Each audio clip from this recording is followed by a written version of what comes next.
أعوذ بالله من الشيطان الرجيم. بسم الله الرحمن الرحيم. قال إني عبد الله آتاني الكتاب وجعلني نبيا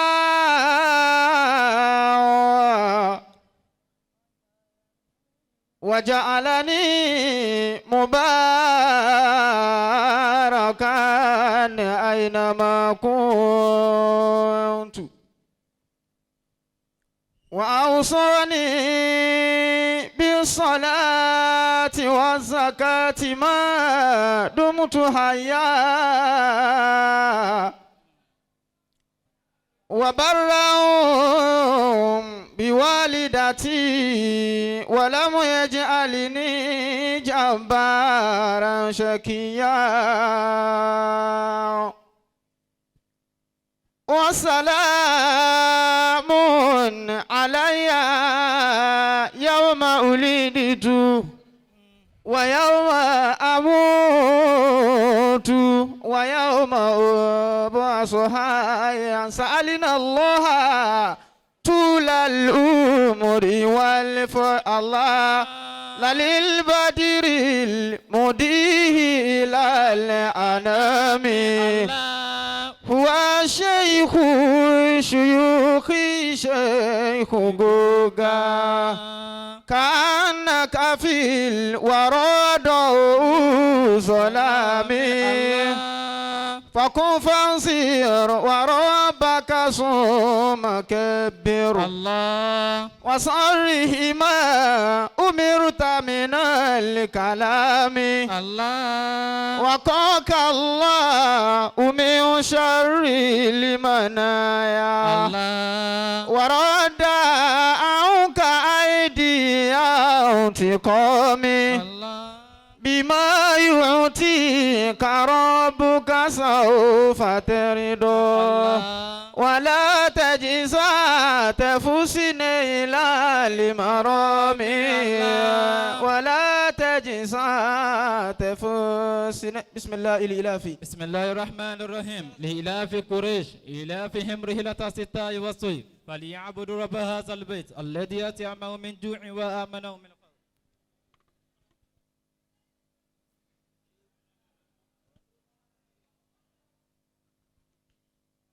أعوذ بالله من الشيطان الرجيم. بسم الله الرحمن الرحيم.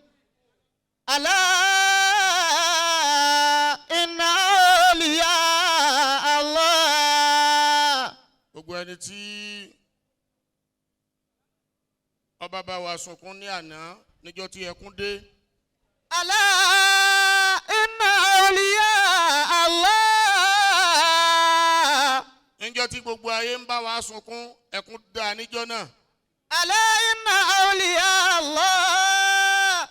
Níjọ́ tí a rí ń ta fẹ́ sunkún sí asunkún ọbẹ̀ wá aláàní dákẹ́. ألا إن أولياء الله. Níjọ́ ẹkún dé gbogbo ayé ló bá wa sún ó ti lé ní 26 years báyìí. لا خوف عليهم ولا هم يحزنون. Bàbá wa gba bàbá wa Jẹ́nẹ́sì wọ́n ní kò sẹ́kún mọ́ ẹ̀rín ló kù. الذين آمنوا. Gbogbo àwọn tí wọ́n bá gbọ́ Ọlọ́run gbọ́ pẹ̀lú àìrí tí wọ́n rí jẹ tí wọ́n rí mu. الذين آمنوا. Wọ́n fi ebi àti ìyà àtàbíkú ọmọ àtàwọn ẹ̀hàn ìyàwó wọ́n fi sin Ọlọ́run. ولم يلبسوا إيمانهم بظلم. Wọ́n ní gbogbo ẹrù ńláńlá táyé òjògùn wọ́n tún wá fi gbogbo ọmọ bí obìnrin. لم يلبسوا إيمانهم بظلم. ń gbọ́ yá Ọlọ́run fún wọn ní Àdìsá ó fún wọn ní Ọlọ́run dáre ó fún wọn ní ọba lówù. ولم يلبسوا إيمانهم بظلم. Àwọn ìyá wa nílé ọ̀gá níjà àwọn ìyá wa nílé sàláàtì ẹ̀rín ni wọ́n rí lónìí. ولم يلبسوا إيمانهم بظلم. torí pé àwọn tí ọlọ́run pàtẹ ìdùnnú sí àwọn baba ńlá wọn bá tẹnì kankan jẹ́ rí. لم يلبسوا إيمانهم بظلم. ìjọ tí ń dà fún gbogbo ayé wọn sọ kò bàjẹ́ síbì kan. أولئك لهم الأمن. baba wa nílé sìrú akíkalẹ̀ yín. أولئك لهم الأمن. baba wa àti ìyá wa gbà nílé wa nílé ọ̀gá níjà akíkalẹ̀ yín. أولئك لهم الأمن. àwọn tọkọ wọn máa balẹ̀ nù. أولئك لهم الأمن وهم مهتدون. ìwọ tó ní kò ní ṣeéṣe nítorí ò ní ṣeéṣe ló ti ṣeéṣe yìí o. baba wa àlífà lójú òkò yìí Muhammadu Nasu lójú òkò tiwọn yìí. أولئك لهم الأمن وهم مهتدون. ìwọ tó ń béèrè pé sálífọ̀ wà àlífà ló ti wá yìí sílé bàbá rẹ ni ọ̀nà tiẹ̀ ti bàjẹ́. أولئك لهم الأمن وهم مهتدون. ìjọ tí mo lánàá ṣé òṣàṣà ní ń dà níyàn lórí àwọn ọmọ wọn kì í ṣe àwọn ọmọ tí wọ́n mú tíra wọn nínú ọkọ̀ kọ́là ṣéwù àwọn ọkọ̀ tí wọ́n ní mìíràn pàwọn fẹ́ bí ni wọ́n bí Adam bàbá àlífà. أولئك لهم الأمن وهم مهتدون. wọ́n tún dà níyàn lórí asaniyaji asudani alikanawi àti buktobonu Umar. أولئك لهم الأمن. baba ńlá tó bí asaniyaji ilẹ̀ Mali tó bukto ni wọ́n ti ṣẹ̀. أولئك لهم الأمن وهم مهتدون. baba Nasiru kabara àgbà Umaru ní jẹ́. إن الخلافة. sórí baba wa àlífà tó jòkó bí tó jòkó sí yẹn. إن الخلافة. wọ́n fi hàn sáyé baba rẹ̀. إن الخلافة wọ́n fi hàn sáyé àrólé.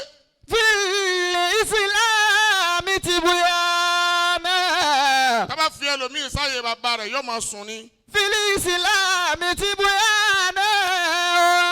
mo fi bàbá wa àgbà àṣẹ ìwà àbànúfẹ́ mo fi kí bàbá sì rú. أمر عظيم وعند الله وحدانا. nínú ìṣẹ́jú mẹ́wàá ń lu ẹyọ kan lọ́wọ́ owó òjé ń gbádùn. ما ينكر شمس عند طلعتها.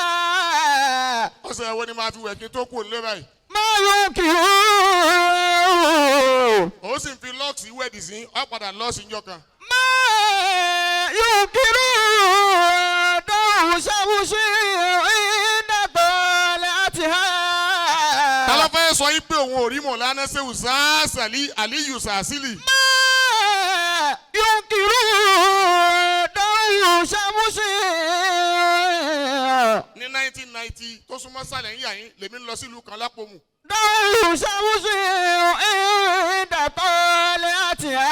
mo pàdé ọ̀rẹ́ mi Abdulatifu Aidara ní tóògèètì ó ní nǹkan ti ṣẹlẹ̀ ńlọrin òun lọ lọ́rin. ما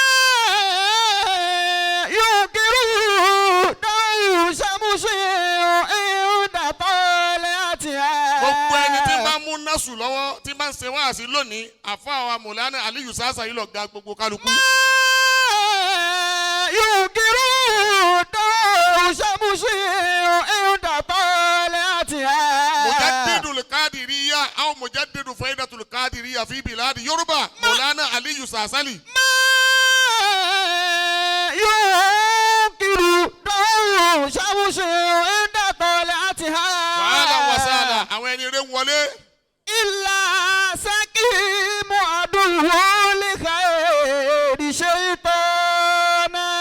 bankaba ndiri sí Allahu Allah Allahu Allah Allah Allah Allah Allahu Allah Allah Allah Allah Allahu Allah Allah Allah Allah Allahu Allah Allah Allah ẹ bá wí bẹ́ẹ̀. Allahu ẹ wí bẹ́ẹ̀ ẹ wí bẹ́ẹ̀. Allah Allah Allah Allahu Allah. Bàndírì.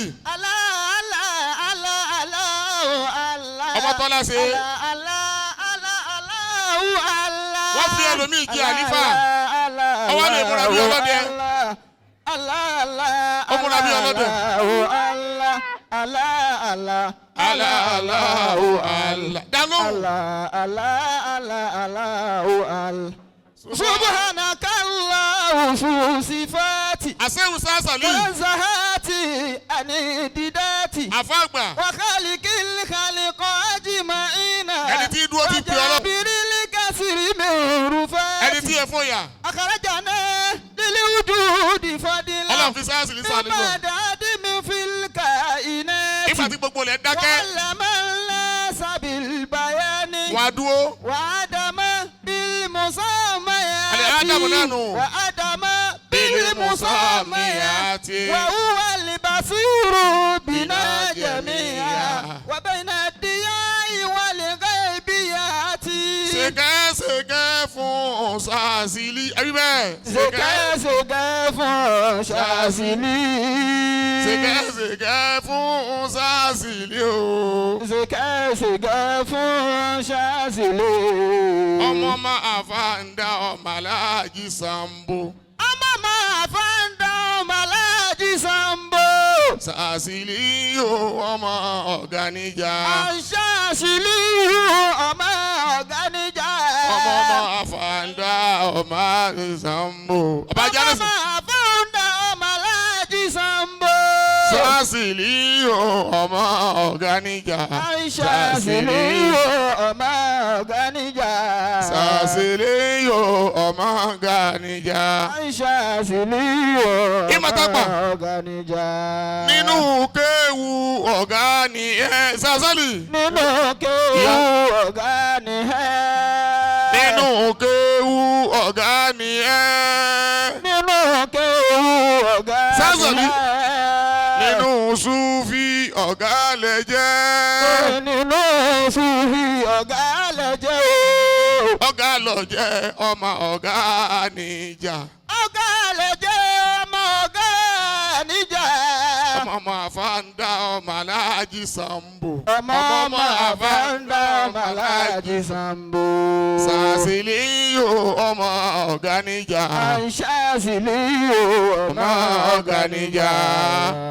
Sàsílì ọmọ ọ̀gá níjà. Mọ́lẹ̀ Adam, ìṣẹ́jú kù ìṣẹ́jú méje. Ọlá pé mo máa lò. Akramakumullah. Ètò wa ní kí n sọ oníkéèké n sọ nípa Nabi. Sallallahu alayhi wa sallam. Asọ̀rọ̀ fún ẹ̀rọ alikilá. Sallallahu alayhi wa sallam. Wọ́n ní tala Nabi. Sallallahu alayhi wa sallam. Anabi wa bàbá tó bí Anabi bàbá rẹ̀ jáde níjọ́ kan. Sallallahu alayhi wa sallam. Dáhùn. Qala Shaddad ibn Ausi. Bàbá Nabi Sallallahu alayhi wa sallam. ó jáde níjọ́ kan. Kharaja Abdul Muttalib bibnihi Abdullahi zata yawmin. Abdul Mutalibi tó bí bàbá Nabi ó jáde níjọ́ kan. Famarra bil Ka'bati. Ó wá dé ẹnu ọ̀nà Kaaba. Wa kanat qubaylatun bi'tu Nawfali. Ó wá pàdé Umayya ọmọ Naufali. Ukhutu Waraqata ibn Nawfal qa'imatun hunaka. Ó wá pàdé Abdul Mutalibi àti bàbá Nabi. Qutaylatu bintu Nawfal ukhutu Waraqata ibn Nawfal qa'imatun hunaka. Ó wá dúró níwájú bàbá Nabi. Farati Abdullahi wa qalat lahu. Ó wá dúró níwájú Abdullahi lẹ́ẹ̀kan náà. Ó wá sọ báyìí fún pé. Alilaka anta qalayya. Ìtì ń sọ fún bàbá Nabi ni pé ó wù mí kí n fi ọ. Tọ́ ọ bá sì fẹ́ mi, ń fún ọ ní 100 ràkúnmí ń kó fún ọ. Bàbá Nabi wá kọjá lára rẹ̀ fílẹ̀. Ó wá dìgbà tí bàbá Nabi wá padà wá. Bàbá Nabi wá lọ lè bá a padà wípé lẹ́ẹ̀kan tí ń kọjá lọ níjẹta mo rí ọ tó pè mí tọ́ wá ní bákan. Ó wá ní níjọ́ tó ń rí òun rí ìmọ́lẹ̀ kan níwájú rẹ̀ àmọ́ nísìn òun ò rí ìmọ́lẹ̀ náà mọ́ níwájú rẹ̀. Kí ló ṣẹlẹ̀ nípa rẹ̀? Ó wá ní bàbá àwọn ti fẹ́ ìyàwó fóun. Oorun táwọn sùn ọlọ́lùbáríkà òun wá di ànábì. Tábà fún yàn ní success téèyàn wà nípò ọlá téèyàn wà nípò gíga ó yẹ kéèyàn mọ̀ tó mọ̀ success management. Nígbà tá Ànábì wá dépò gíga tán kí la Ànábì wá sọ. Àdábà ní rọ̀bí. Àdábà ní rọ̀bí. Mọ́nà bá sì tù fún ààrẹ balẹ̀.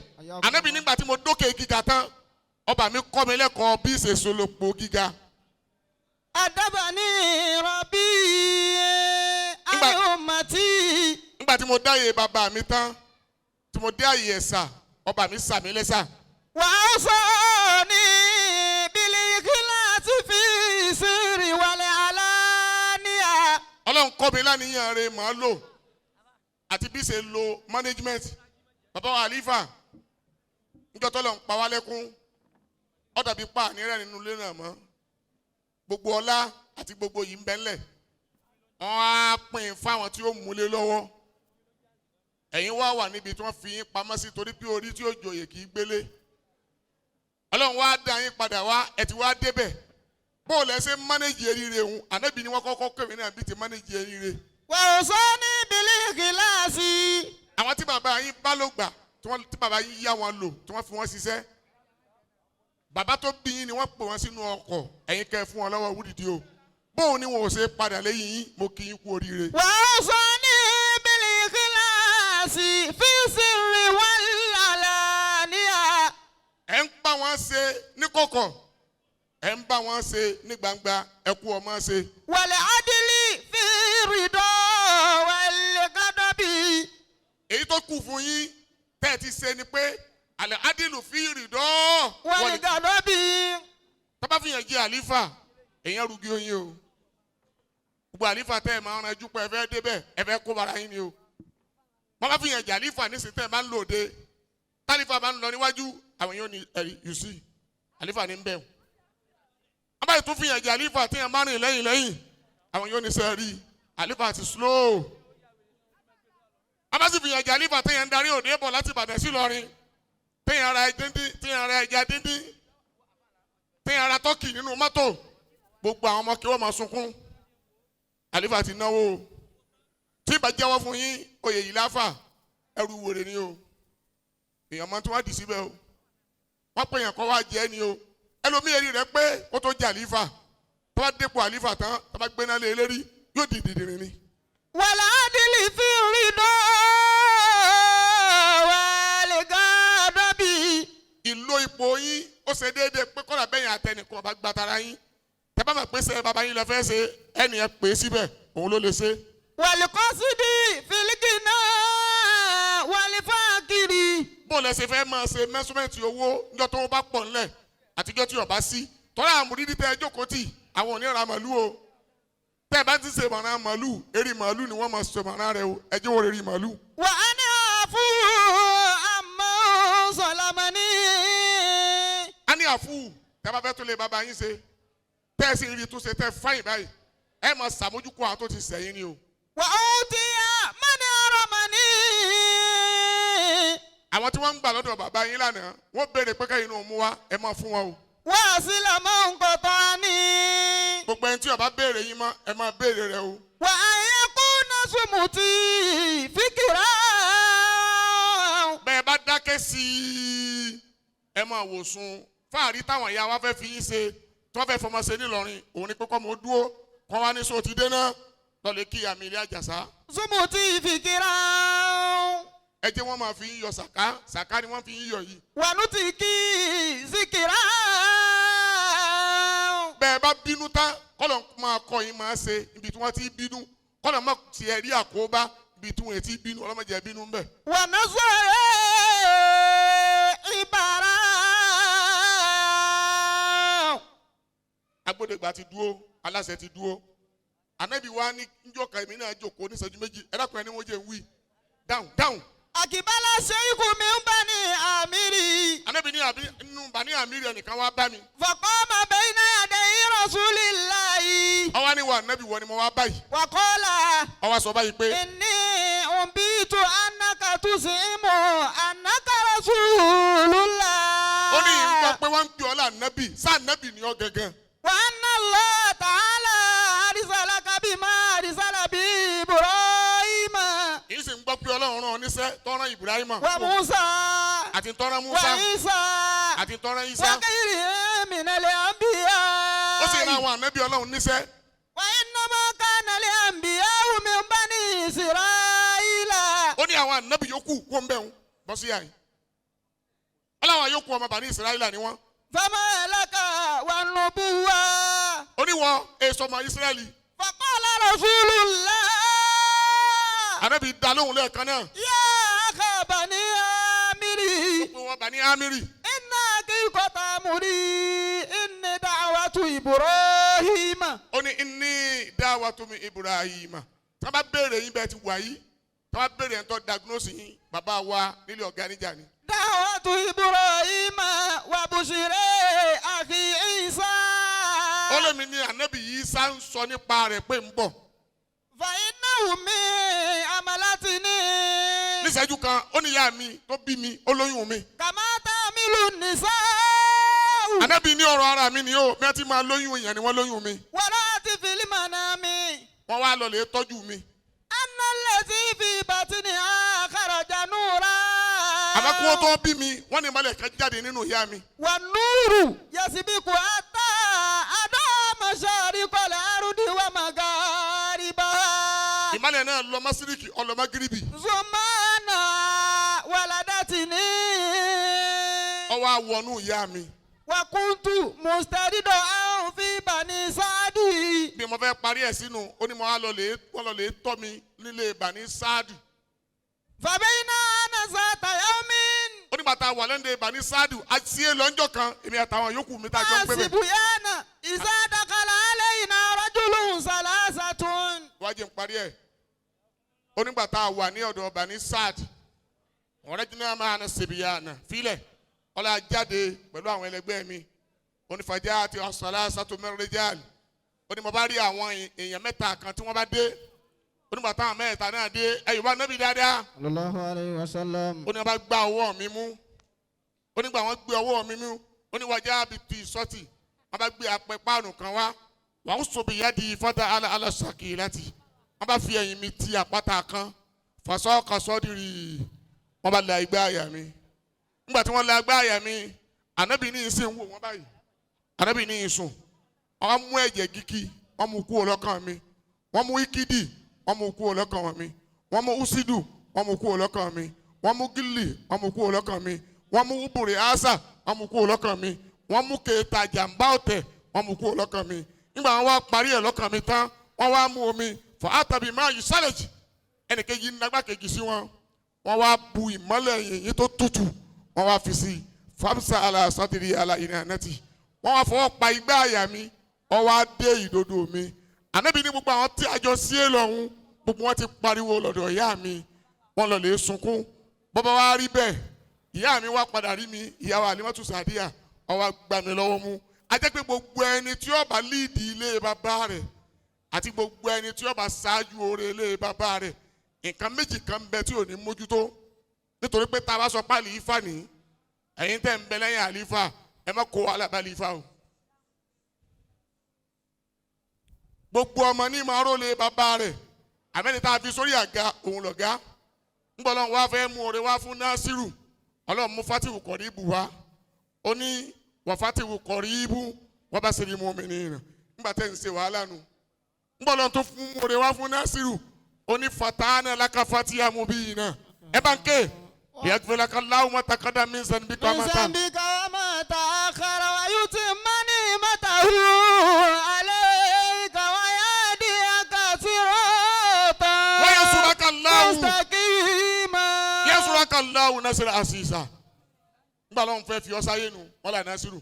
Ńgbọ́lọ́run wá fẹ́ fún ọ ní oore tí ò sí rẹ̀ mọ́ ọwá ní já Násírù wal Fatihu má dáhùn. Ó ní ìsàájà.